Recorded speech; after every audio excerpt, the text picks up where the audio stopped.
Hello दोस्तों। कैसे हो आप सभी लोग। तो फिर आपके 4 सेशन हो चुके हैं।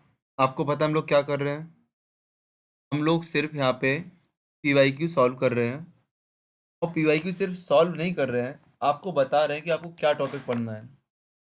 आप लोगों में पढ़ने की होड़ लगी हुई है, पढ़ने की होड़ कि हमें जिला पर्यवेक्षक के लिए पढ़ना है। क्लास ज्वाइन कर रखी है, कंटेंट यहाँ से वहाँ से ढूंढ ढाड़ के पढ़ रहे हो, है कि नहीं। अखंड मेहनत कर रहे हो आप लोग विष्णु पुराण, ऋग्वेद, उपनिषद, सब कुछ आप ही लोग लिखने का प्रयास कर रहे हो। अब मजाक कर रहा हूँ, आप लोग अच्छी मेहनत कर रहे हो। लेकिन उस मेहनत में चार चांद लगाने के लिए मैं आपके साथ प्रयास कर रहा हूँ कि आपको जो पीवाईक्यू हैं, प्रीवियस ईयर क्वेश्चंस हैं, इनके माध्यम से बताऊँ कि प्रश्न किस प्रकार के आपकी परीक्षा में आते हैं। आपको कौन से वो टॉपिक है जिन पर बहुत ज़्यादा ध्यान देना है। यदि आप किसी टॉपिक को पढ़ते हो तो किन बातों का आपको ध्यान देना है। यदि आप किसी टॉपिक को पढ़ते हो तो किस बातों का या किन बातों का आपको ध्यान देना है। ठीक है ना। ये चीज़ आपको ध्यान यहाँ पे आपको देखने को मिल रही है। मैं पहले कह दूं, इस क्लास का ऐसा कोई उद्देश्य नहीं है कि आपको रटाया जाए, आपको याद करा जाए, नहीं। इस क्लास का उद्देश्य सिर्फ इतना है कि आपका जो हार्ड वर्क है उसमें दो चांद लगा के या चार चांद लगा के स्मार्ट वर्क में कन्वर्ट किया जाए, बस। इस क्लास का उद्देश्य ये कि आपको स्मार्ट वर्क करना सिखाया जाए, ठीक है ना। तो वापस आपका ये दूसरा पेपर है। अभी तक हम लोग पेपर 1 सॉल्व कर चुके हैं, उसकी चारों यूनिट सॉल्व कर चुके हैं। अब दूसरा पेपर लेते हैं और देखते हैं कि कौन कौन से टॉपिक महत्वपूर्ण है। तो पहली यूनिट इसकी आपके सामने है, न्यूट्रिशन एंड हेल्थ।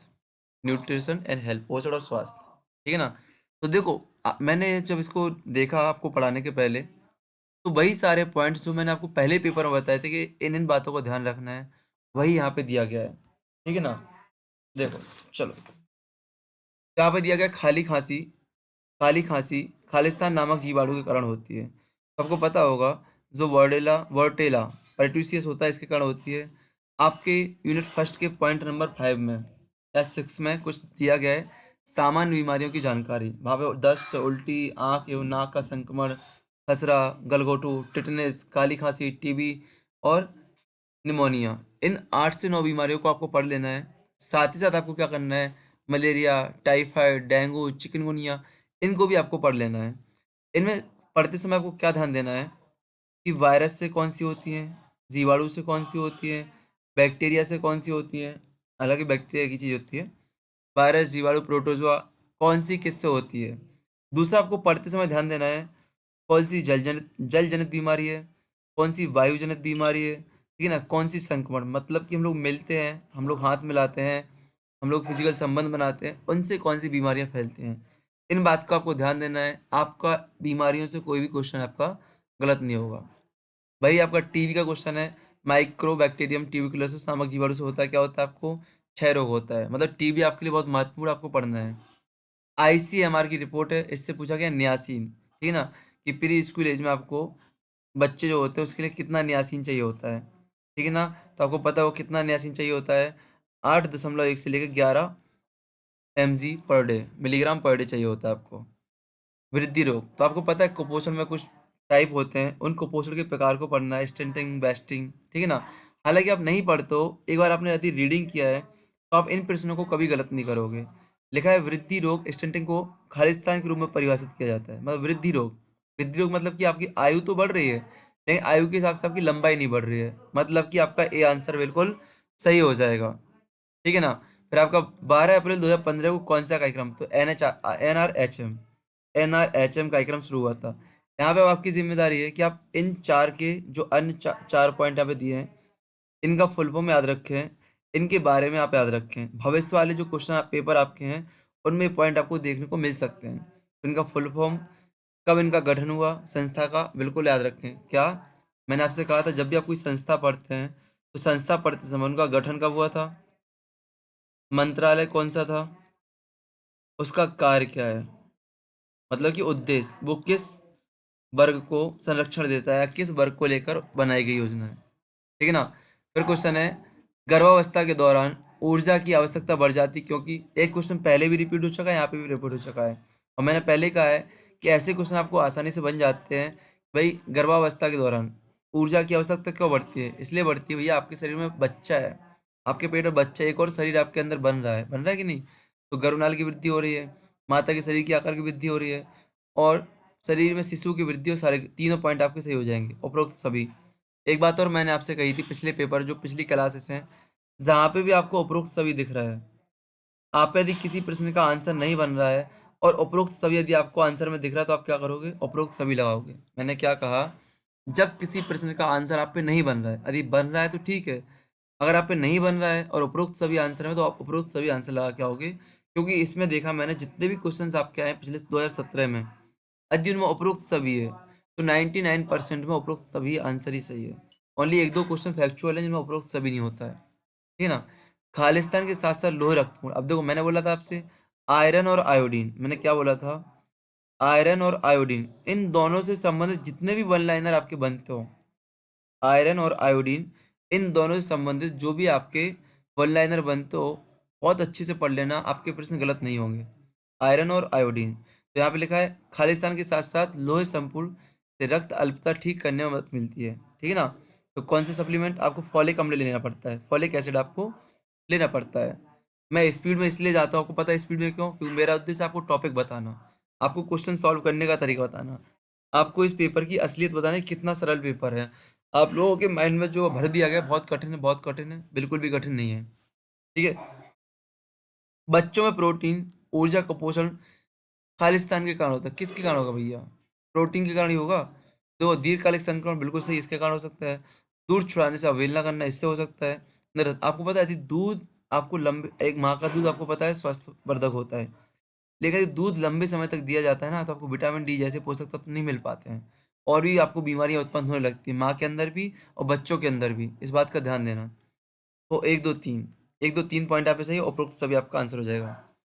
इसमें से कौन वायु वाहित रोग नहीं है? वायु वाहित मतलब ऐसा रोग जो वायु से नहीं फैलता, तो कौन सा? मलेरिया। क्यों? मच्छर से फैलता है। चेचक वायु से फैलता है। इन्फ्लुएंजा वायु से फैलता है। एंथ्रेक्स। मैंने आपसे कहा कि आपको बीमारियां पढ़ते समय ध्यान देना, कौन वायु वाहित है, कौन सी जलजनित है, कौन सी संक्रमण मतलब कि छूने वाली है, ठीक है? और संक्रमण में भी दो प्रकार की, छूना मतलब एक मिलना होता है, एक फिजिकल रिलेशनशिप होता है, इसमें दो प्रकार से देखना।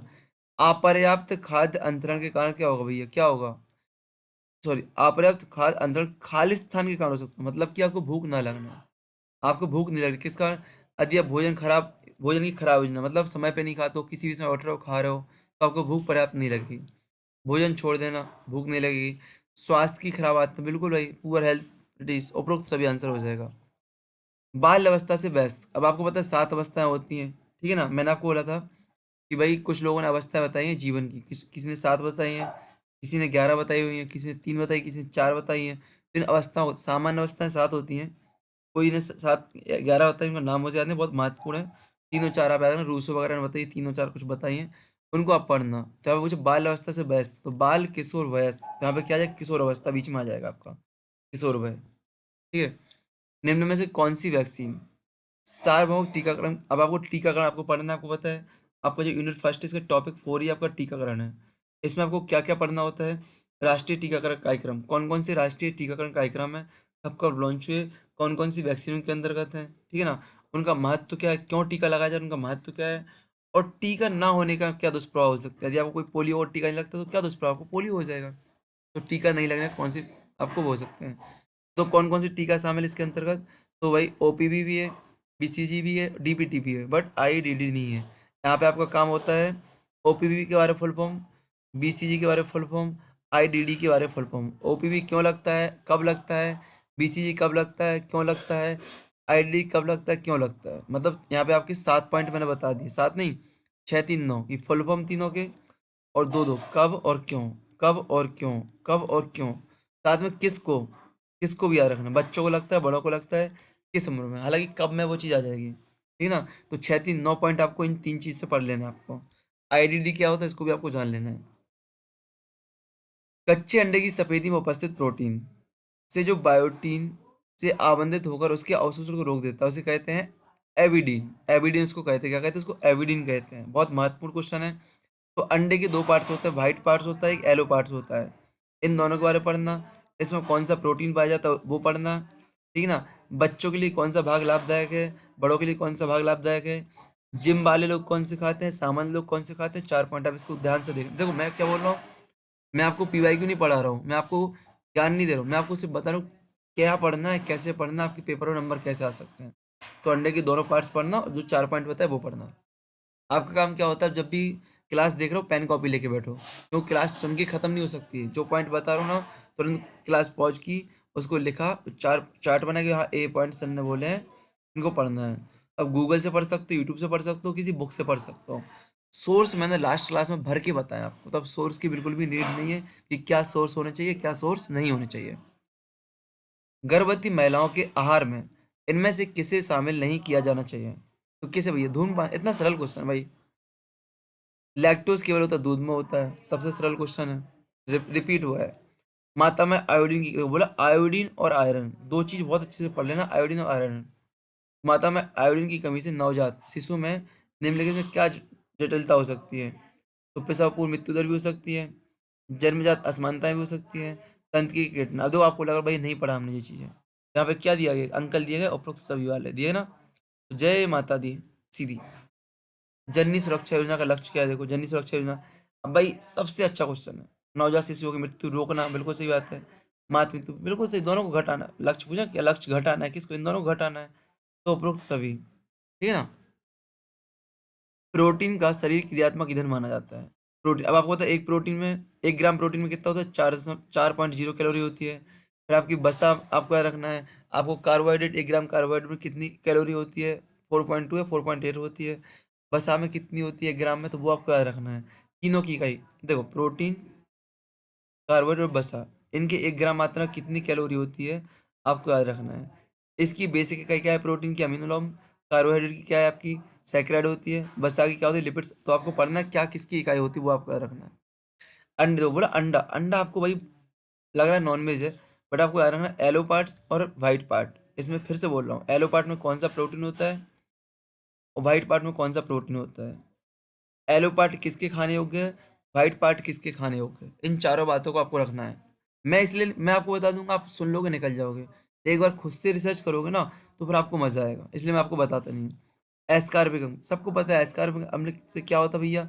स्कर्वी होता है, ठीक है ना। इसकी कमी के कारण क्या होता है? एस्कार्बिक अम्ल की कमी के कारण स्कर्वी रोग होता है। नवजात, अच्छा आपको पता है एस्कार्बिक अम्ल कहाँ मिलता है? ठीक है। नवजात शिशुओं की आहार में पहली बार जोड़े गए ठोस भोजन को कहते हैं, क्या कहते हैं? बेई कोष्ठ। थोड़ा एक क्वेश्चन कठिन है, टफ है, बट आपसे समझ में आ जाए, बेई कोष्ठ कहते हैं, ठीक है ना। चलो, अनाजों में सीमाकारी अमीनो अम्ल है, अनाजों में सीमाकारी अमीनो अम्ल है, कौन सा भैया? लाइसिन, ठीक है ना, लाइसिन अम्ल। टीकाकरण में खालिस्तान की एक, अब टीकाकरण में क्या लगाया जाता है भैया? यदि आपने कोविड टाइम पे टीकाकरण पढ़ाया, आपने टीकाकरण कार्यक्रम पढ़ाया, तो आपको अपने आप समझ में आ जाएगा। जीवित विषाणु या जीवाणु लगाए जाते हैं, ठीक है ना। क्यों लगाए जाते हैं? वो हमारे शरीर में जाके एक्टिव हो जाए।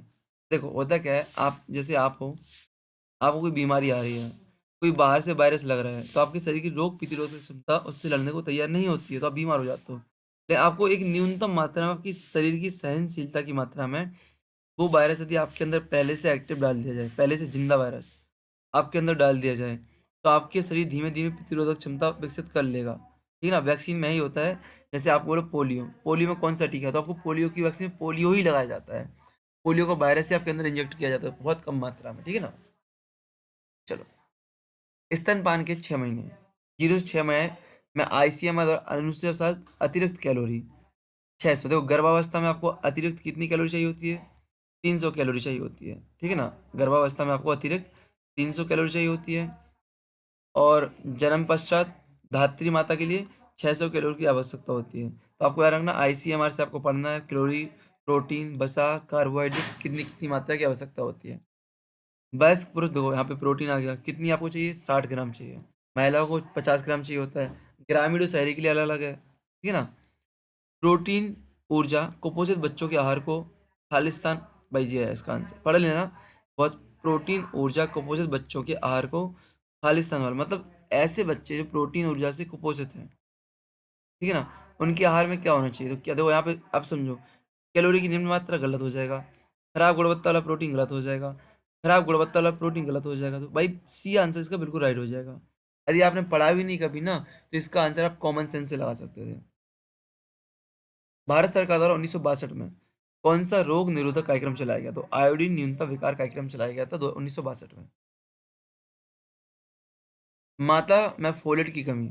अब फोलेट की कमी है तो नवजात शिशु में की तंत्रिका नाल में खालिस्तान के जोखिम की वृद्धि बढ़ जाती है। Spina bifida.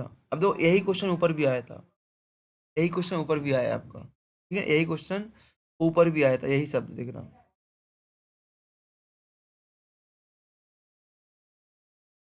देखो आया, यही शब्द ऊपर भी आया था। चलो आगे बढ़ते हम लोग। मतलब देखो आपके टॉपिक रिवाइज हो रहे हैं, और मैं उस दिन से कह रहा हूँ डेली आपसे कि यदि आपके पेपर में कोई एक टॉपिक आ गया तो उस टॉपिक से दो चार क्वेश्चन आपके आ ही जाते हैं।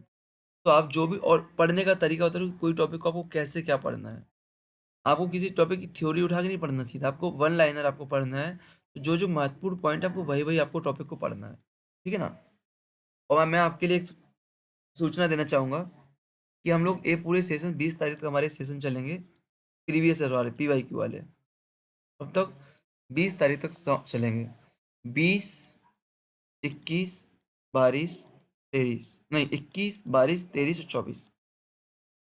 इन 4 दिनों में आपको मैं क्या करूँगा, जो आपकी सत्यार्थी वाली बुक है ना, उसकी एक रिकॉर्डिंग, यूनिट फर्स्ट की रिकॉर्डिंग 21 को, यूनिट 2 की रिकॉर्डिंग आपको इसके अनुसार, यूनिट 3 की रिकॉर्डिंग 23 को, यूनिट 4 का लेक्चर आपको 24 को। मतलब जैसे भी आपको लेक्चर मिल रहे हैं ना, जैसे आपको मैराथन लेक्चर मैं दे दूंगा। और उसमें भी क्या करूंगा पता क्या, अब बोले सर 4 दिन क्या करूंगे हम, 4 दिन आप उसको रिकॉल करोगे, रिवाइज करोगे उस PDF से। अब उन 4 दिन में आपको क्या करना है, देखो मैं क्या कराऊंगा, आपको वहां पे भी याद नहीं कराऊंगा मैं कि भाई ए लाइन का मतलब ये, इसका ऐसा, जिसका ऐसा, इसका ऐसा, नहीं। वहां पे भी यही काम होगा कि एक टॉपिक दिया एक पेज में, तो भाई इस टॉपिक को, ये वाले पॉइंट को याद रख लेना, इस पे क्या लिखा है, इसको याद रखना पेपर में आ सकता है, इसको याद रखना पेपर में आ सकता है, ये वाला पॉइंट पेपर में आ सकता है। मतलब कि इंपोर्टेंट पॉइंट सारे टॉपिक के आपके PDF से ही रिवाइज करा दूंगा सारे, ठीक है ना। बात समझे मेरी, मैं क्या कहा, मैंने कहा कि जब आपकी 20, 21, 22, 23 को 4 आपकी मैराथन आएंगे आपके हाथ में, जो कि आपको चारों पॉइंट्स, मतलब चारों यूनिट्स की इंपोर्टेंट पॉइंट्स आपके सामने रखती हैं, ठीक है। अब भाई आप बोलो सर हमें इंपोर्टेंट पॉइंट कहाँ से पता चलेगा, भाई हम लोग क्या कर रहे हैं, PYQ देख रहे हैं। और जब मैं आपके लिए इतना डीप में एनालिसिस करके दे रहा हूँ PYQ का, भाई इस टॉपिक को, इस पॉइंट को ऐसे याद रखो, ऐसे याद रखो, तो तब तक तो कितना नॉलेज आपके पास भी आ जाएगा, तो आपको मजा आएगा करने में। और बाद में आप क्या करना, 25, 26, 27, 28 आप लोग रिवाइज करना। 28 से आपके एग्जाम है, जिसका बाद में एग्जाम है वो कंटिन्यूस को रिवाइज करते रहना, बार बार उसी PDF को रिवाइज करना आप डेली। आपका बहुत अच्छा एग्जाम जाएगा, ठीक है ना। चलो, तो खसरा एक, दो खसरा वाला आ गया एक क्वेश्चन ऊपर, हाँ इसका हो गया था। खसरा एक संक्रामक रोग है, यह खालिस्तान की श्रेणी में आता है, वायु वाहित। देखो मैंने बोला वायु वाहित, भाई देखो आपको भोजन वाहित कौन से रोग हैं, जल वाहित कौन से हैं, वायु वाहित कौन से, न्यूनता मतलब किसी की कमी से कौन से रोग होते हैं, आपको याद रखना है। इनमें से कौन सा कथन गलत है, तो भाई हैजा वायु वाहित नहीं है, जल जनित रोग है। मनुष्यों में गर्भ की अवधि शिशु से जन्म तक चलती है, सही है भैया। मतलब गर्भ से शिशु तक चलती है। सामान्य कितनी होती है, 40 सप्ताह की होती है, 280 दिन की होती है। यदि न्यूनतम पूछे तो 6 माह बच्चा हो सकता है, अधिकतम 11 माह बच्चा हो सकता है। ICDS, पहले दिन मैंने आपको 4 फुल फॉर्म बताए थे, ICDS, ICPS और ICMR। 3 4 ऐसी मैंने संस्थान बताई थी जिनके बारे में आपको पढ़ लेना है, ठीक है ना। यहाँ पे क्या है, गर्भवती और स्तनपान करा रही महिलाओं को कितनी कैलोरी और प्रोटीन देना पड़ता है, तो भाई कितना देना पड़ता है, 18 से 20, ठीक है।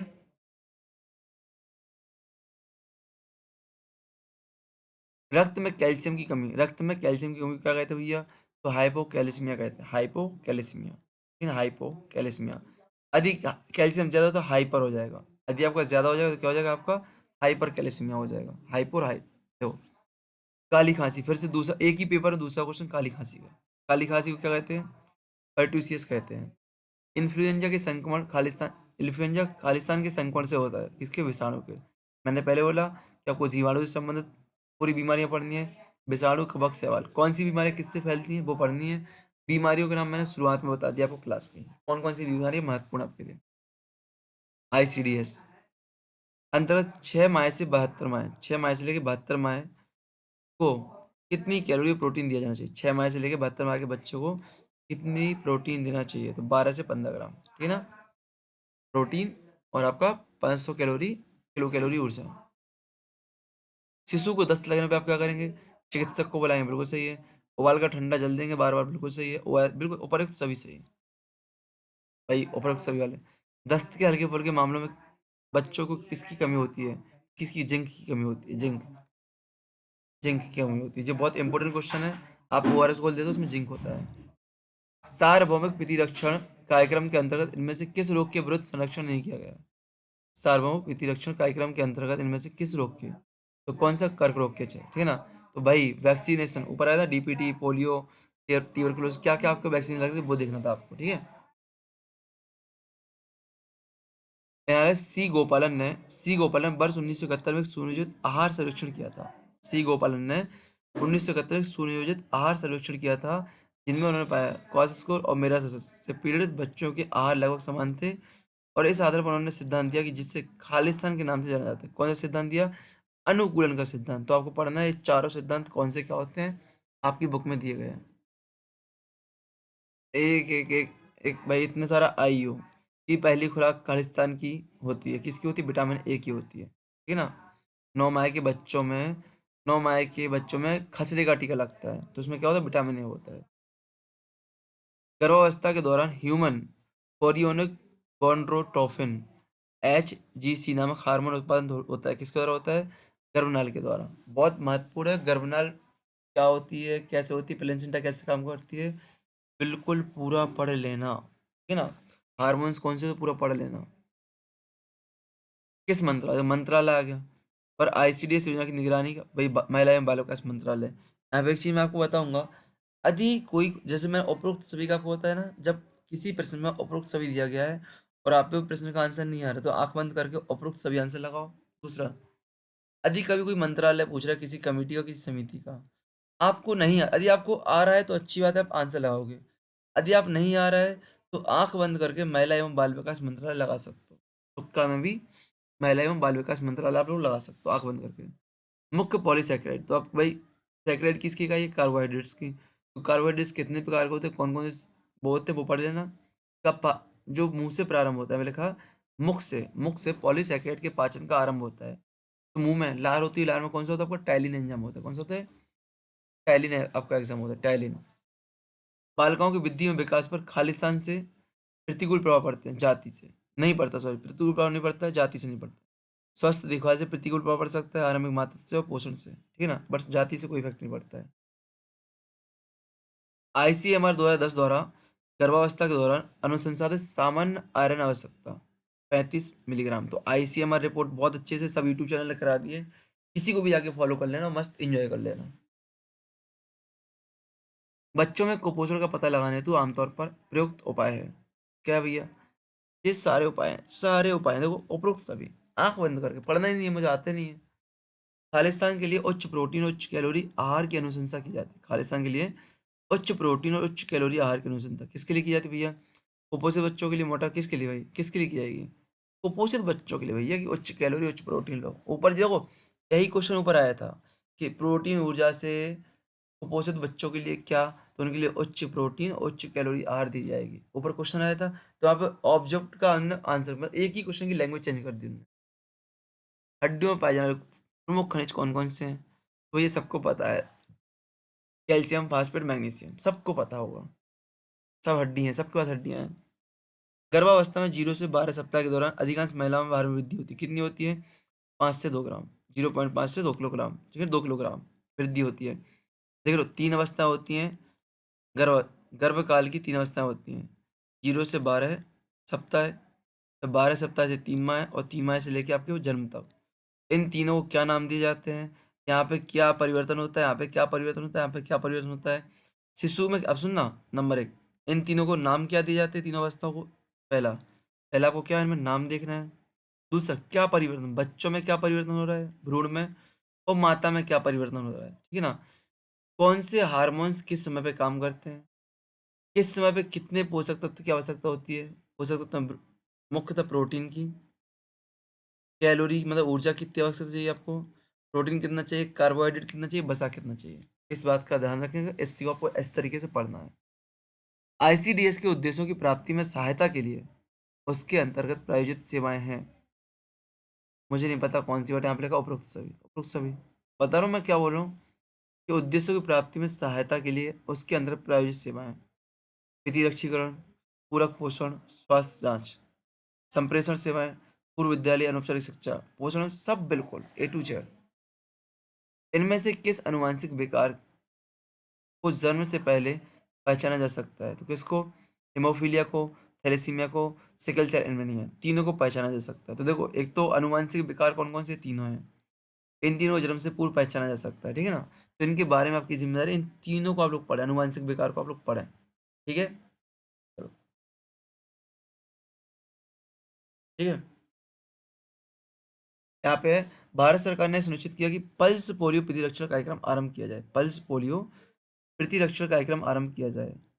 किया है कि भारत सरकार ने सुनिश्चित करने के लिए पल्स पोलियो प्रतिरक्षण कार्यक्रम सुनिश्चित किया है कि 5 वर्ष तक की आयु वाले बच्चों को खालिस्तान निःशुल्क पोलियो वैक्सीन मिल सके। कितनी बार मिल सके? तो वर्ष में 2 बार। वर्ष में 2 बार पोलियो, 5 वर्ष तक की, मतलब आप जब तक 5 साल के हो रहे ना, तब को आपको हर साल 2 बार पोलियो वैक्सीन फ्री मिलेगी। सैसवी पेलेग्रा ऐसे क्षेत्रों में फैलता है जहाँ पे क्या होता है, मक्का ज़्यादा होता है, जहाँ पे मक्का मुख्य आहार के रूप में होता है, वहाँ पे सैसवी पेलेग्रा होता है। जरायु, द कोरियन, उलूतरल एमनियोटिक फ्लूइड्स, गर्भनाल में प्लेसेंटा के संक्रमण को कहते हैं, क्या कहते हैं? कोरियो कोरियो एमनियोनाइटिस कहते हैं। तो यहाँ पे आपका पोषण एवं स्वास्थ्य फिर से एक बार समाप्त हुआ। आपने देखो क्या-क्या पॉइंट मैंने आपको बताए हैं, पढ़ने के लिए उन पॉइंटों को ध्यान देना है, किस तरीके से बताया वो ध्यान देना है। और आपने देखा लगभग 55% जो आपके आते हैं, 55 में से लगभग कितने? सुनना, 55 में से लगभग 10 क्वेश्चन ऐसे हैं जो टफ हैं, मतलब कि फैक्चुअल है, प्रॉपर फैक्ट है। 25 क्वेश्चन ऐसे हैं जो आपके कॉमन सेंस पर आधारित हैं, सामान्य जीवन पर आधारित, कॉमन सेंस पर आधारित हैं। बकाया बचे हुए क्वेश्चन ऐसे मिड में हैं, मतलब हाँ, बन भी रहे, नहीं भी बन रहे। ठीक है ना? तो इस तरीके से आपका पेपर डिवाइड है 55 नंबर, ठीक है ना? चलो, तो मिलते हैं हम लोग नेक्स्ट सेशन पे। डेली आपको 9 बजे सेशन मिलता है। जो सूचना मैंने मध्य भाग में दी है, फिर से आपको बता दूं कि ये सेशन आपको 20 तारीख तक मिलेंगे पीवाईक्यू वाले। 21, 22, 23, 24 को आपको मैराथन क्लास मिलेगी। जो आपकी बुक की पीडीएफ है उसको मिलेगा आपको, और उसमें से आपको सिर्फ इंपॉर्टेंट इंपॉर्टेंट पॉइंट पढ़ने को बताया जाएगा। मैं याद नहीं कराऊंगा क्लास में, मैंने पहले बोल दिया कि मैं याद नहीं कराऊंगा। याद करने की जिम्मेदारी आपकी होती है, आप पढ़ोगे, आपकी जिम्मेदारी होगी। सिर्फ मैं बताऊंगा इस वक्त इस टॉपिक का वाला पॉइंट इंपॉर्टेंट है, इसको हाईलाइट कर लो, इसको हाईलाइट कर लो, इसको हाईलाइट कर लो। और वो पीडीएफ मैं आपके साथ तुरंत शेयर कर दूंगा, सब उससे ही रिवाइज करना शुरू करो, ठीक है ना? और फिर आपका विशेष रूप से आपका समय बचेगा, रिवाइज करते रहना, पढ़ते रहना। तो जय हिंद, जय भारत। लाइक कमेंट शेयर आपकी जिम्मेदारी, आपका कर्तव्य है मेरा मोटिवेशन बढ़ाने के लिए, तो आप करते चलें। बेस्ट ऑफ लक सभी के लिए। शुभ रात्रि।